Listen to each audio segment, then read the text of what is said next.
देशाचं सोनं काय अशी प्रगती केली होय लुटण्यासाठी आमच्या माननीय ठाण्याने? श्री एकनाथजी शिंदे साहेबांचं आगमन झालेलं आहे. अरे आवाज कुणाचा?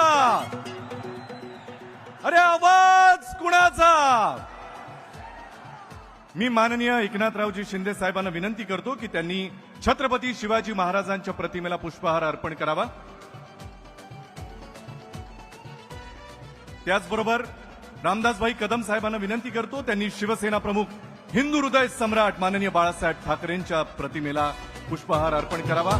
बोला छत्रपती शिवाजी महाराज की जय भवानी, जय शिवाजी. धर्मवीर आनंद दिघे साहेबांच्या प्रतिमेला गजानन कीर्तिकर साहेब आणि आनंदराव अडसूळ साहेबांनी पुष्पहार अर्पण करावा अशी त्यांना नम्र विनंती.